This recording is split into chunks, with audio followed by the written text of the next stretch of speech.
Welcome to Hops and Hacks, where we talk security and drink beer. I'm Andy, and with me is Mike, Steve, Chris, Cheers. and Ryan. Go on. So let's talk about beer for a little bit. I'm drinking Drecker, the Noodle Effect, which is a DIPA, double IPA here. That's what it looks like, and it's hazy and delicious. I'll send it over to you, Mike. Sweet. Tonight I am drinking a sour from Branch and Blade out of Keene, New Hampshire, called Psychedelic Love.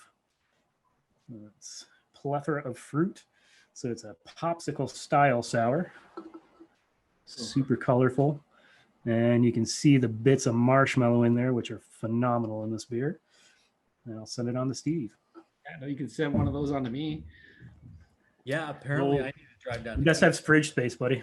I can make some. So I am drinking the Patriarchy Candy Cane Imperial Stout. It is dark as you would expect an Imperial to be. Nice. Thin, more coffee than vanilla. The candy cane is barely there, unfortunately, but it's not a bad beer overall. And I'm drinking Looking Up by Finback. Matches my shirt. So that's why I got picked today, which it's Christmas. And yeah, so it's a light IPA, a little dank, very light, definitely a crushable beer. And Ryan, what are you pouring? Pour in my crawler from Junkyard, Nice. Midnight Spider, Imperial Rocky Road Stout. Oh, that sounds good. That sounds pretty good.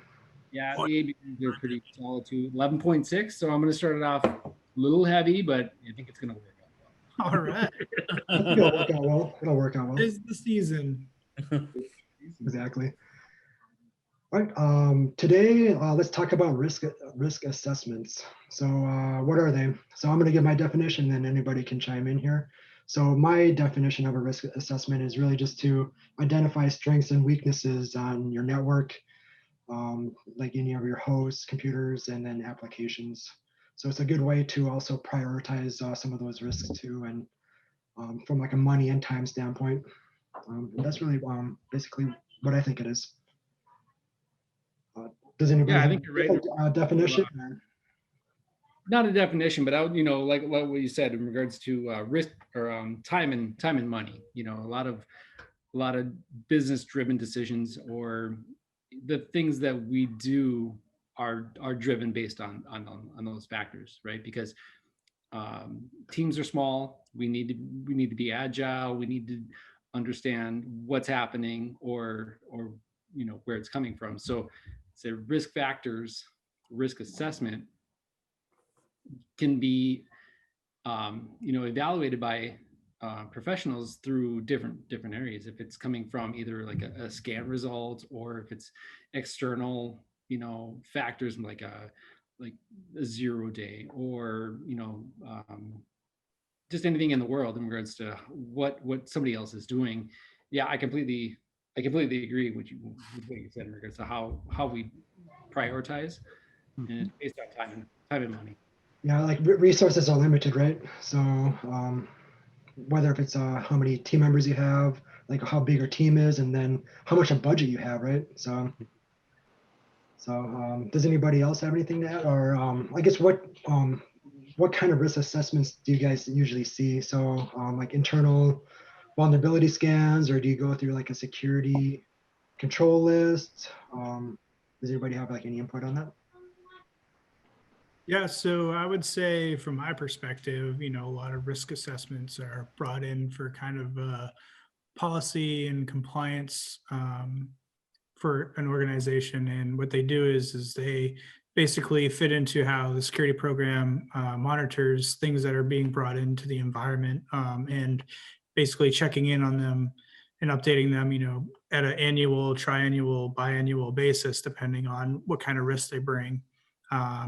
And just updating the technologies that they're using at the time and protections that are within, like you said, devices or applications, maybe OSs, So it's kind of just giving you a holistic view from a policy and compliance perspective on, one of your devices and applications. Yeah, typically what So I like, basically, yeah. Go ahead, okay. Mike. Now finish what you're going to say. I'll go after. Oh no, I was gonna say typically what I see or do is like you have like your general kind of control list that kind of matches to see if you're following your policy and procedures, and then like the regulatory of what you're supposed to be doing from a regulation standpoint. But then you get into more of like the testing, right? So you still want to, I guess for my risk assessments, it's you still want to do like an independent social engineering type of simulation for like phishing and vishing type of thing, and then doing your external, internal bond scans, and then doing like your pen tests and stuff like that. So, and then I think that gives like a pretty comprehensive view if you have the resources to do that. I guess so. Yeah, so like vulnerability scanning and compliance scanning and all of that, that handles the technical side of it, but you also have the business side of it. So like a business impact analysis of identifying your critical functions for the organization, and doing it by the numbers of, okay, if something happens and we need to fix stuff, what's our criticality, right? In what order do we go out and go about fixing things, and what is our Yeah. and that also feeds into disaster recovery and continuity of business and all of that stuff. But in what order are we focusing on when we need to fix stuff? So doing a risk assessment, doing the technical side of it, and also understanding the business and or the organization side of it is huge. Yeah, that BIA, start of it all is a daunting task. I imagine for any corporation or business, if you're 10 employees to thousands, whatever it is, understanding every business aspect and where your data sits, how it's organized, or how it's utilized, is getting the right people into the room is, I think, is the most important aspect, because that allows the cross communication and those conversations to be had. And it's the beginning of a long journey to understanding the risks that everybody has, including the issues that they have with those risks. Yeah, absolutely. And it's not necessarily something that scales well either, because if you have a small business and it turns into a really large business, somewhere along the way, it will scale as expected. But when you get to the really large businesses that manage their own IT infrastructures, then you get into some really complex, risk management concepts, because you might have two different departments that might be following the same business model, but have entirely different structures, entirely different risks involved with those areas. Yeah, And priorities. yeah. So that actually brings up a good point. When is the best time to do one? I don't think there's any Yeah. to do it. Whenever there's a major change to the system, whenever you're bringing something new in. I would take that back. I would say there's a bad time, and it's after the fact, right? It's when Absolutely. something comes around that proves that there's a difference.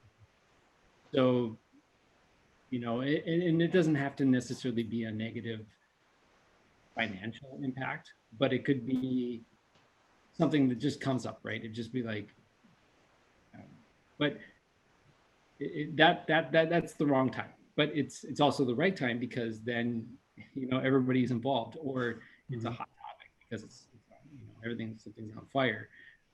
But as soon as you get risk, I think as soon as you get risk understood, the better you're off. I think, and nobody would disagree with that. It's just in the concept of business, when can we start this? Yeah. Do you have anything to add, Chris? I was just gonna say, one of the biggest, issues I think is, when a company is onboarding something new, a vendor or product or stuff like that, a lot of things happen, right? You know, you get your pay, you get your legal stuff done. It seems to me like this would be a logical step for security to get in there and really do like an initial assessment with the company or vendor that is supplying you with the software or the device, and really get them to give you all of the paperwork behind it, you know, the SOC reports and their security program and stuff like that. Because again, you're introducing a new risk. So if you can mitigate it from the beginning, then you can start to create a program and kind of create a culture that is security first when you're bringing in devices, which will help you down the road maintain a program and maintain these devices and keeping them updated with the reports. Because again, there might be a report that you do once every 3 or 4 years. There might be one and done. It might be a, you know, 2-3 times a year that you have to do it. And again, like Mike said earlier, whenever a new risk gets involved or brought in or changed to that risk factor. So if you have a program that's mature, it's probably best that you start when you bring in and introduce a new risk. So you're saying that like third party introduces risks. You know, like so you're saying that create programs to evaluate that risk initially, but also grow with that, or how it grows with your business, or how it affects you along the way. Is that what you're saying? Or Yeah. is there, I mean, like I work at an area where we do an onboarding for, you know, a software or, you know, like a third party asset that we need to use, like say like a portal or whatever, that's going to help us with social media. Whenever we do a purchase, there's like a section in the company that's, you know, does strictly vendor management. And so like for us, it's trying to get us involved in that so that we can, from the beginning, talk with these professionals and get the security, you know, requirements that we're going to have to do down the road. Because right now we're doing it as an after fact. They're bringing this thing in, and then we're going back, you know, 3-4 weeks, maybe even months later, trying to redo this risk assessment on a program. And we have to reach out to all these business owners and people to try to get the required documents. So if you had, you know, standards in place of what you needed for documentation requirements in the beginning, and those got provided to you, you could essentially do an initial risk analysis and assessment before it's even implemented into the environment or bought. nice. So a program is something that you create as like a culture almost within your procedures, right? I mean, so it's a mixture of different things to talk about there, but I think, you know, what you're saying is like you create that process, right? You know, that incoming thing. I'm not somebody, Onboarding or something. I'm not saying it all right, but you know, like how it's done. Yeah, I think just starting small, like smaller like that, is also beneficial. But then it gives you an opportunity to work with the business, so you can introduce yourself to project management, right? Because they're going to be the ones that are going to drive maybe some of those changes, like bringing on new applications, vendors, and and of that sort, I guess. There's some logistical. So kind of going back to the question of when should you start, it's always now, right? But there's probably some logistical things to where if you're doing like more of like an internal driven assessment, then you may have to schedule it maybe so you can actually carry out a risk assessment, and there might be some budget things to where you may have to wait a little bit, and then if you're doing external kind of like bringing on an external assessor, then you may have to do like some scheduling with them too. So you may want to start now, but maybe like your first like bigger risk assessment may not happen for 3 to 6 months type of thing. So it's good to maybe start off small, and any change that you do to your network, you just kind of do informal risk assessment on that, and that'll get you kind of into the groove of that process, I guess. Be like a change management team almost, or somebody to evaluate. I mean, maybe it's a little different than change management, but risk assessment for that, you know, who at what level do you think like who could be the highest to approve, that type of risk, so, or what type of level can evaluate risk?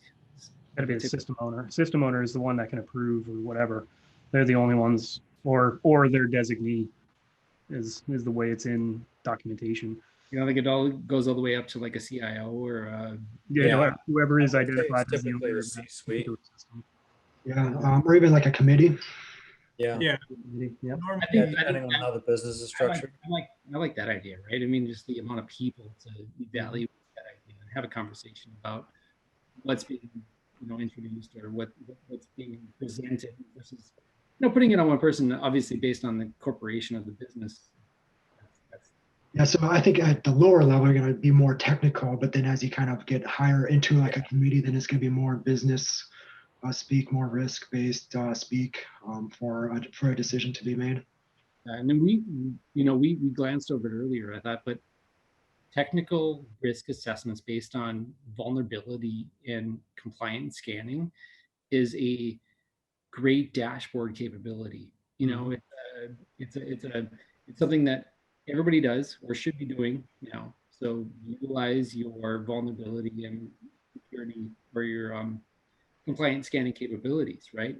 Get an understanding of what's in your network, what's being patched or what's not being patched, because risk is involved obviously with your technical just as much as it is your day-to-day. Yeah. So that I think that dashboard creation in that kind of like that HUD, be like if somebody sits in the corner or not in the corner, but like somebody sits out in your environment and they have like dedicated television based on your level of risk in a sense. So you're able to create a nice dashboard based on your level of risk. And they put that over their head, and it's a security analyst. They're over there working, they're doing the diligence in regards to vulnerability, but also log assessments or whatever it may be. But they create a HUD that a C-level can walk by and be like, wow, we're crushing it. Absolutely great work right now. Or they walk by and they see a sea of red and they're like, okay, let's go, guys. Mm-hmm. Let's fix it. Let's have a conversation. Let's do this. I think that's as important, technical and business.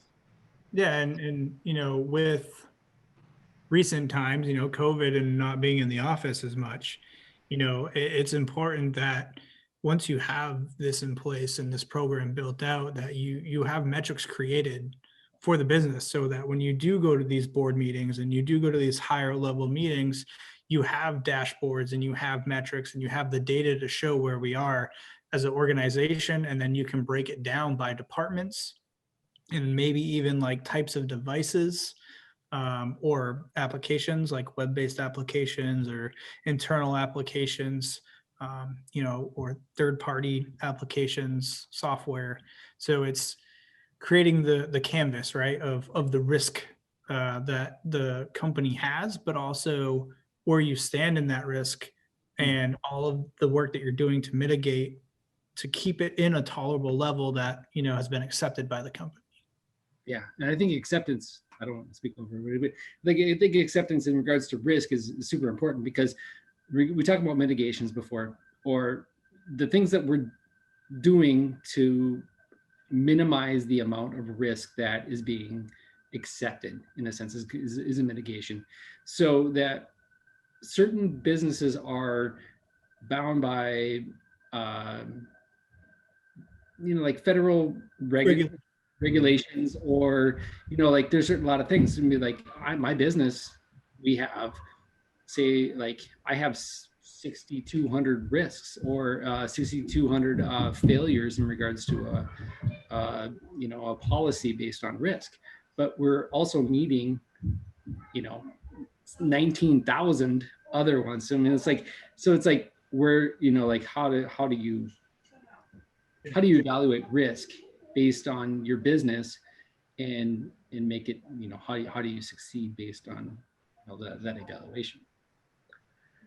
Yeah, typically I get asked these questions like when I about like risk and risk assessments is there any concerns is that risk acceptable? And then are we able to manage the risk, even just like near future? And then are we able to manage the risk long term? So that helps drive that conversation a little bit too. Yeah, definitely. And then so you're using your technical evaluations or your dashboards, your standards, you know, or you know, like I'm talking about like your scans or your you know, your evaluations to prove that this it's a low, it's whatever risk it is, we can accept this, or you know, we're mitigating it in this factor, right? Yep. Or we got to spend this amount of money to be able Yeah. to be compliant, or this type of thing. Okay. Mhm.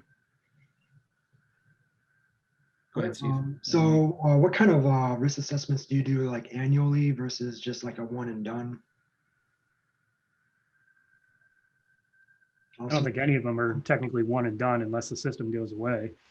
It's right. It's going to be, it's either, well, for on the gov side, obviously it's an annual, right? You're going to do some type of assessment on that system annually. Or when there's a major change, you know, Ryan talked about configuration management or change management, you know, whenever that's something like that comes up in one of those committees, you're going to do a risk assessment on that system again, just to update the risks. You know, what have we mitigated, minimized, transferred, whatever, risk wise off of that system, and what are the new risks that we're inheriting with this change.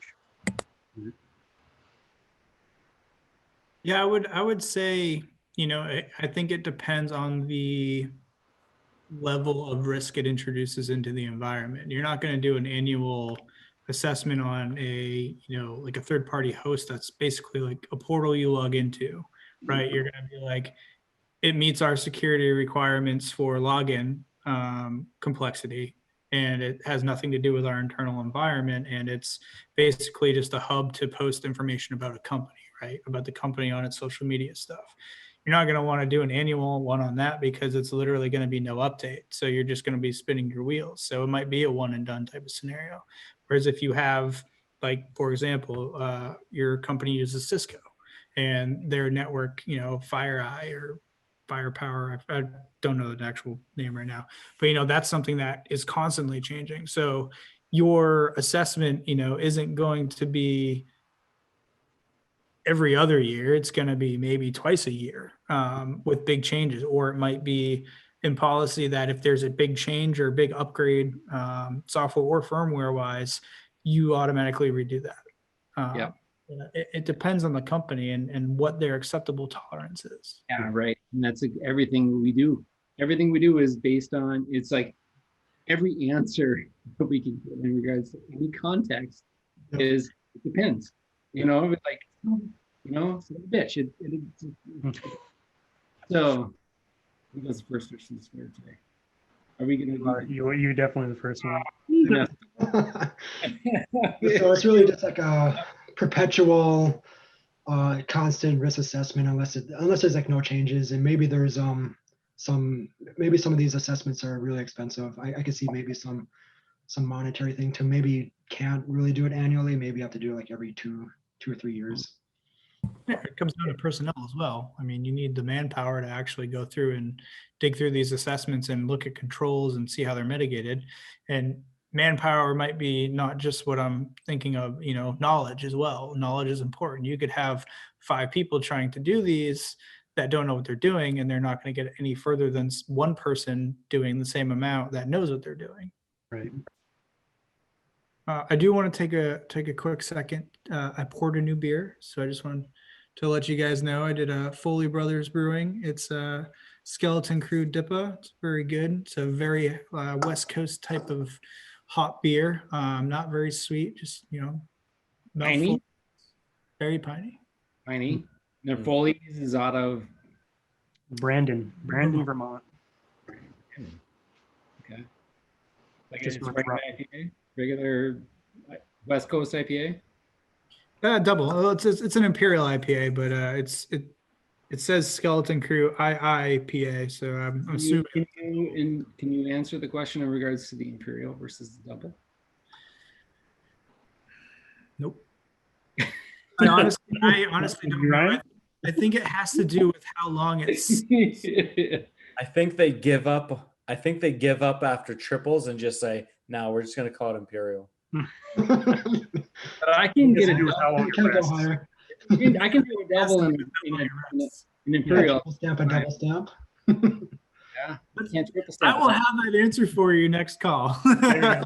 I want you that'll be our intro to the next call right there. No. the way. I'm a beer snob, so Well, you know, the industry in itself has kind of created all of these like subdivisions of beers, and you know, Yeah. I'm not. well, we got our here drinking a freaking popsicle. Right?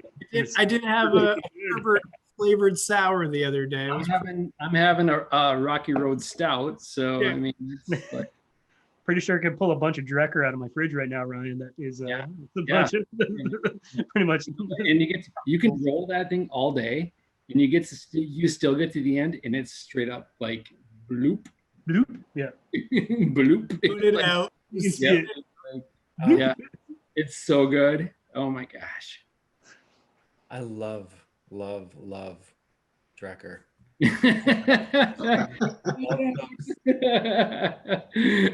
Those real thick, juicy Yeah, sours. Oh my Yeah. god! yeah. Well, while we're on off-topic break mode, I'm just going to say The rabbit hole. check my name tag on the bottom. The ad is my Twitter, and the hashtag is my Insta. Come check me out. Follow me. Leave me some Go more. Go more to the. Go. whatever they get the gist. Oh, we're all on different pages, so My camera. you all pointed to, like it was like the Brady Bunch thing, but you weren't Right. pointing. to anything. This away. Yeah. So yeah, I mean, if nobody else wants to, post their stats.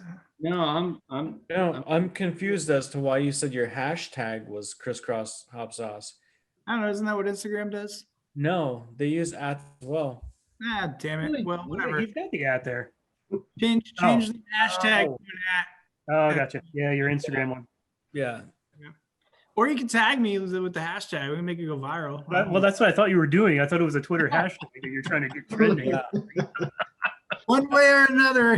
Hey, you know what? I'm gonna send that out right now. We'll see how much traction you get. All right. I like it. Does anybody want to end risk assessment? Anyone? So I'll take a stab at it, right? So You how failed. you do it Yeah. is starting, right? You need to basically see what value it can bring to your company. A mature program is going to be started from the beginning of onboarding any product. It's going to review the high critical assets multiple times a year. It's going to have support of upper management, senior level management. It's going to have approval from them. And it's also going to be in various aspects. We talked about having like a compliancy policy type. We've talked about scans and dashboards. A holistic program is going to have all of these involved. You might not have all these involved, but you might want to start thinking about how you can interact and get all these involved so you can kind of have a holistic view on risk assessments and how risk is brought into your organization. Yes.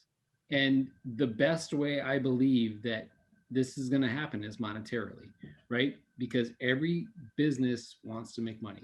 That's what everybody's there to do this, good or bad, whatever. But if you can prove that risk means money, then you'll succeed in regards to getting exactly what you said, Chris. You need C-level or executive level approval on anything. It's not just risk. Yep. It's approval on movement, and so that's what's going to motivate them. But risk is going to be a major factor. I mean, and so we bring up risk and security, but it works just the same as it does in the business world for HR or any level you know, accounting and everything else. It's always about risk, about money, you know. So that's going to be a major factor. And that, you're absolutely right. It's got to be documented, proven, and or be like, you got to show dashboard, you know, like this. Dashboard also has to have actionable information. Absolutely. I'm super big on that. Mhm. And if you're like a C-level listening to this, security is not a commodity. Stop treating security like a commodity.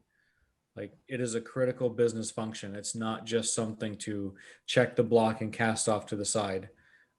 If that's what you're doing, take some time to educate yourself, because that is a good way to get burned. Nice. Absolutely.